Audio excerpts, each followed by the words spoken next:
Welcome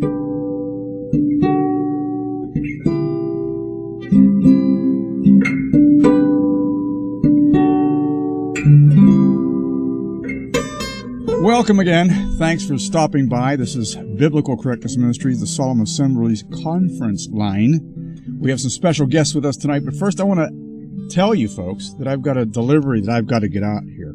The Father's given me some really fun stuff to listen to. I don't know that it's ever been delivered like this before, probably because we weren't in times like this where it could have been broadcast, let's say. There might have been something similar said like this when they were invading Jerusalem in AD 70, or perhaps when the Noah's flood was taking place. But in our times of recent past couple hundred years, I don't remember ever hearing a story like this. So I'm just going to ask you folks to bear with me. I was hoping someone else would have been here first, but I guess they're not here to prompt me into this, but as sort of like as a second actor, if you will. But imagine that someone has asked me a question or something to that effect, talking as a person to a preacher or what have you, and we get into a conversation, and they tell me that their law has been abolished in their church. Well, their church, they believe that the law has been abolished, things of that. And I sort of line this up this way, and I say to the guy, your God has abolished his laws? You mean to tell me that your God doesn't care enough about you to even give you any rules to go by that would teach you how not to be mean to one another? And he lets you hurt one another without trying to stop you? I mean, especially when you might be doing things to those who haven't deserved any of the things that you might be doing to them? Wow. Glad I'm not a part of your church. What does your God say to the victims of all these, well, now lawful things that you're allowed to do to one another? Does he tell the poor suckers that end up as victims to maybe just quit whining and get out there and start sinning themselves so that he can start forgiving them too? I mean, is that how it works? I mean, does he tell the victim to quit being crybabies and just join you in your new ways of forgiving sins so that they can be, well, sort of just as mean to others as you guys are? Or what's he do there? I don't understand this, but, I mean, that must be a really rough church you belong to, my friend. I mean, it sounds like the world that I can't wait to leave.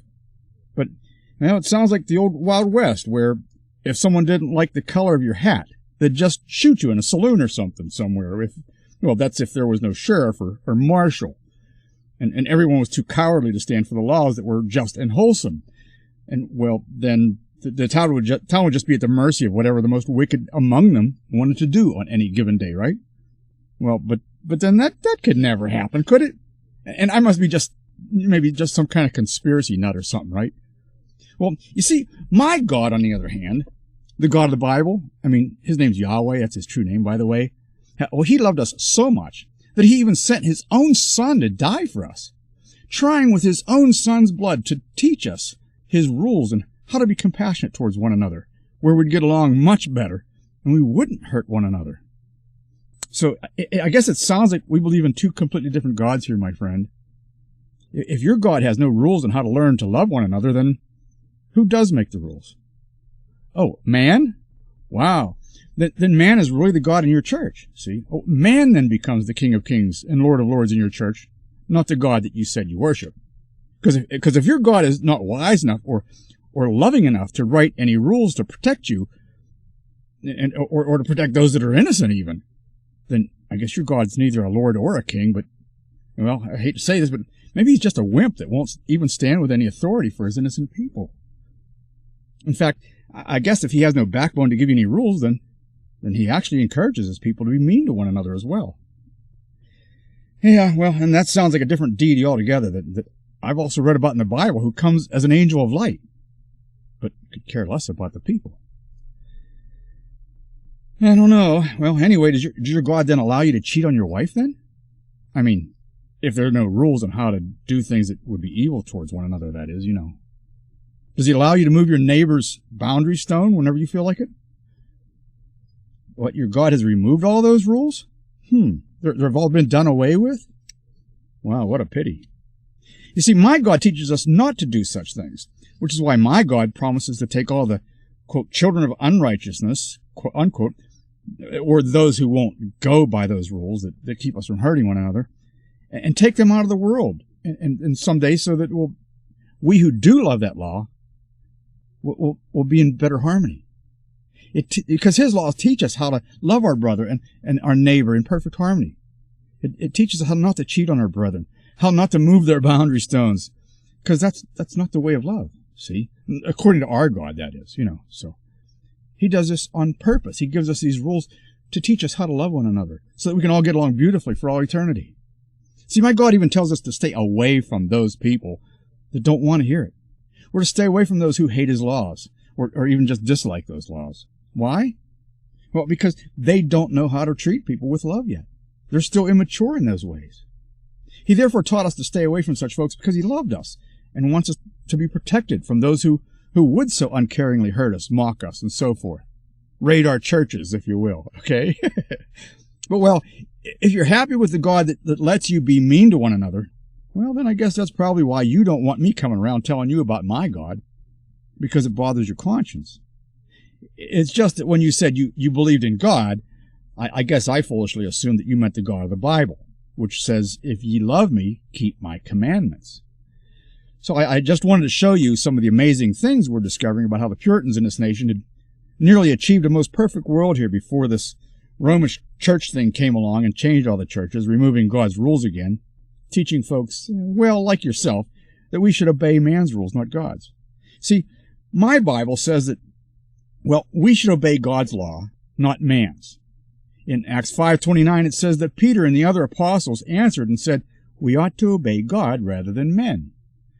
But maybe your church has cut that part out of your Bible. I don't know. I mean, don't get me wrong. Maybe it has an interpretation I don't quite understand here by the way you guys see it. Maybe your exegesis is a little different than mine. I don't know. But mine seems to be pretty black and white to me. It's like, it just seems so clear the way my God explains things. It just fits so well. Well, anyway, when you said that you believed in God, I thought that perhaps you'd stand with us and help us get our nation back to Yahweh's system of rules to try and save this nation for our children and for our loved ones. But if you admire a God that teaches the opposite, then, well, you probably won't be interested in what we're doing, and I'm sorry if I troubled you there. People are afraid to stand with my God because they're afraid that their government gods, meaning the false gods who, just like yourself, also don't like my God's rules against criminals and outlaws, and I mean outlaws being people who hate going by the laws that also don't immediately benefit them and them alone. Well, anyway, they won't stand with my God because they're afraid that their false gods will come after them or something. So they really fear their gods. And they don't know that my God has a great long-term plan lined up for them and a big, wonderful place for those who love their brethren and neighbors and love them enough to worship this God and his laws, enough to keep his commandments. Where, in fact, my God is going to pay a visit here very soon to get that all set up for us. And at the same time, he's going to probably have to slay them that would not that he should reign over them. Well, this is all probably a little disturbing for you, and this is probably why you look so upset. But I have a question for you, my friend. And this is where it gets kind of serious, and I hope you'll listen to it at this point. But as this tyranny that we're under gets worse and worse because we've chosen man's laws realms over that of Yahweh's, and they're marching you off to some work camp at the point of an AK-47, will you still hate the thought of God's law that you said you shouldn't hurt your spouse by cheating on her? Or you're going to hate that law? Will you still hate the thought of being burdened under a law that says you shouldn't move your neighbor's boundary stone when they're pushing you to work harder and harder in the slave labor camps? How about the law that says you shouldn't have any other gods, authorities over you, such as tyrannical leaders? How about that rule? Is that still going to be as hard to deal with then when you're being pushed around in a death camp? How about the rule that says thou shalt not kill? Will that law be as repulsive to you when you're being sent to your last day in that death camp? Well, when you're imprisoned in some slave labor camp because you refuse to see Yahweh's laws as being fair for everyone, do you think you're going to repent of how you hated those laws then? When you're lying in some ditch somewhere even if you don't go to a prison camp, and the food's all gone, and the famines are hitting everywhere, and the pestilence is all around you, and people are just stealing off one another like crazy because they're all starving to death, and food's being hoarded by the super rich, and you then realize that you had stood up for their right to not have to follow any rules of some God who said we needed to be fair and loving to one another, will that God system make any sense to you? Perhaps you might want to rethink your God, my friend, because just as we've been saying for years now at our ministry, There's no such thing as any neutral ground, especially in the world of truth and morality, especially when it comes to what are good laws and what are tyrannical laws. Once one should take the time to do their homework, they can see that not only is evolution a lie, but that all other religions were created by today's same criminal family system to get rid of man's understanding of the true God, so they could rule. Man has always wanted to be like the Most High, right? And has always thereby inwardly done what he could, trying to get rid of everything he could to overshadow that God in some way. Therefore, there's only one God who created this universe, and the wiser ones who are waking up are starting to realize that only Yahweh has the perfect system of how to completely rid ourselves of tyrannical, man-made rules. So with no neutral ground, you either obey his system or you don't. It's not complicated. There's no middle ground or a place for moderates to go when they die. So, if your God is not giving you any laws by which you can determine what is right or wrong, and your God just says, love one another, he's then lazily or leaving it up to you to decide what the parameters are that would then determine what is either loving or, on the other hand, cruel to do to your loved ones or neighbors or friends or whatever. So would a true God leave his children undisciplined? Only if he'd given them all a free will to choose to either seek his righteousness or the evils of man, where this is done even in and of itself out of love, so that he would never be forcing any soul to love him or anyone else. Such a soul could then reject that law of love and to never be a part of that king's system and kingdom for all eternity, where then those souls will be given their wish and sent where everyone else can be as evil as they want to be, all they want for all eternity. Okay? So such a God as yours is not a God that is wisely showing you how not to hurt one another, but is in all reality, in intentionally removing such rules as he supposedly has, prodding you to do just the opposite and do whatever you want to one another, knowing that those who will not fit in with the kingdom that he is preparing for those that otherwise do love him in his system of love will push their own will on others rather than respect the will of God. The God of the Bible would never be so heartless as to intentionally remove all the rules that keep his little ones from hurting one another. But guess who would? How about the one that would come as an angel of light? As I said before, the one that the Satanists brag has just one law, which is, do what thou wilt, is the whole of the law. Isn't this exactly what the churches of today are allowing to be taught, since they insistently claim that there are no longer any rules or laws under their God? Are not the Jesuits also Satanists, from what we now know? And how many churches have been infiltrated by Jesuits? 50, 60%? Maybe 80 or 90? How about maybe even almost all of them, right? They often refer to the passage from Matthew 22:37 through 40 that says, Thou shalt love thy Lord thy God with all thy heart, and with all thy soul, and with all thy mind. This is the first and great commandment. And the second is like unto it. Thou shalt love thy neighbor as thyself. On these two commandments hang all the law and the prophets. They thereby make the claim that there are only the two commandments now, and that all the other laws, statutes, and judgments were hung on the cross and died with Christ. Well, if they were hung on the cross, meaning that these commandments are dead, then are they also saying that Christ is dead and was never resurrected as well?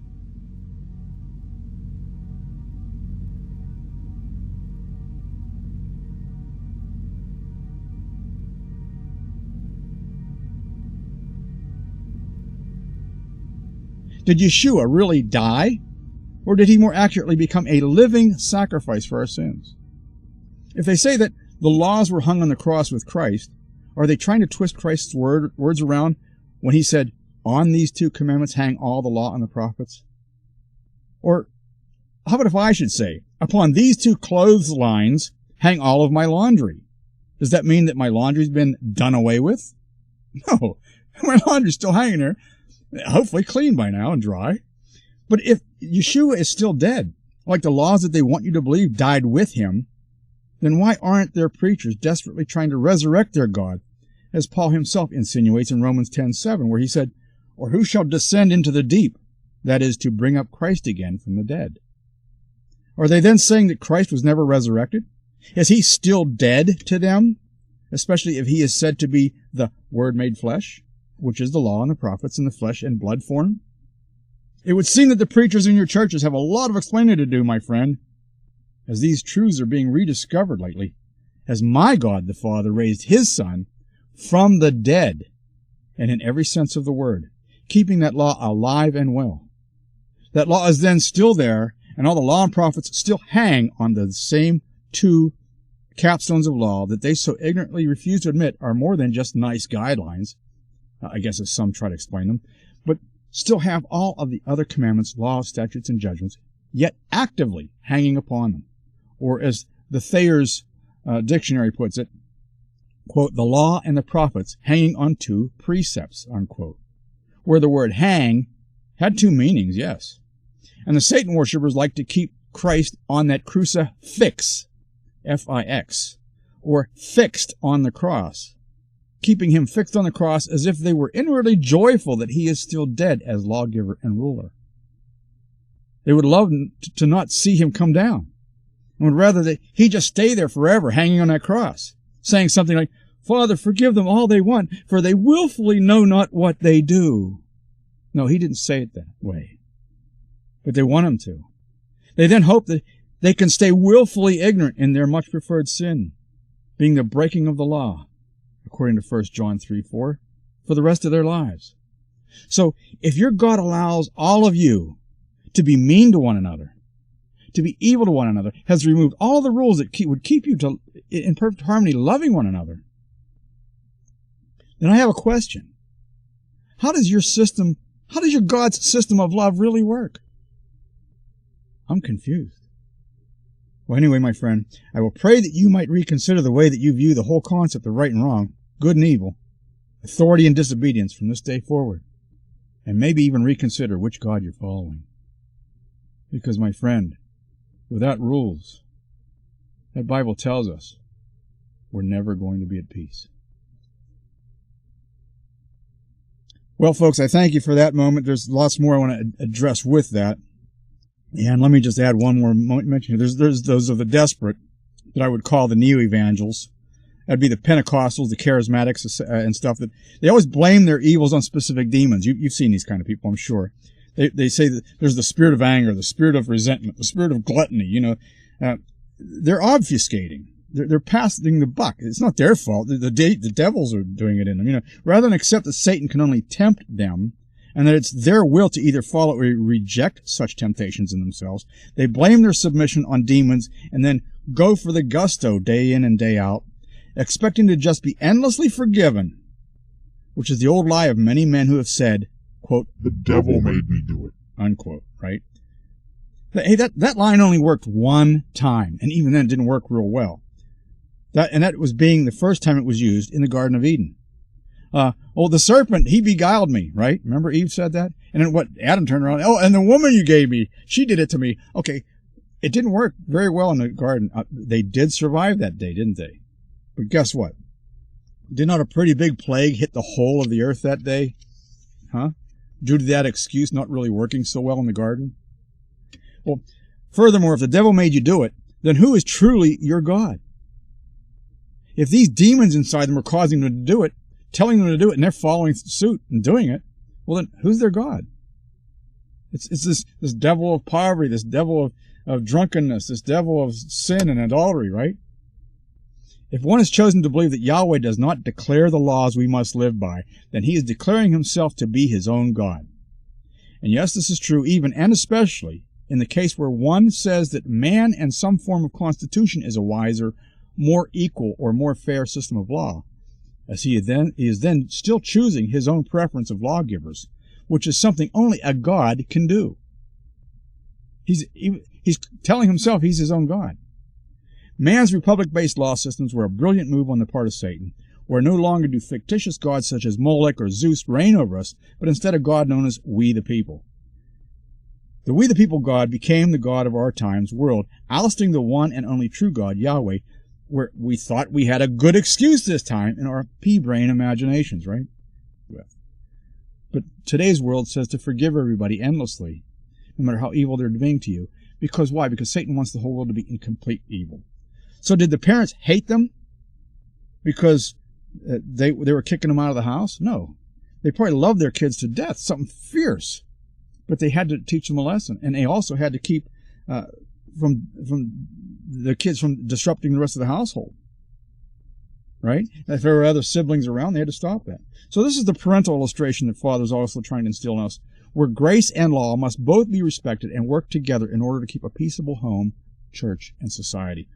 If your modern God is encouraging all of you to write your own rules, your own morals, your own bylaws, then he is basically saying, do unto others before they do unto you, and hope you don't get caught.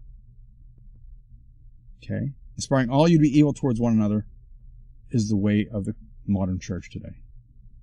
And that's my message for today. Bottom line is, you sing praises to a God that lets you be evil to people? Wow. I don't want to belong to your church. And isn't that exactly what it really boils down to? I think that's a real simple way of seeing it. Thus, guys. All right, I'm going to open the lines back up, and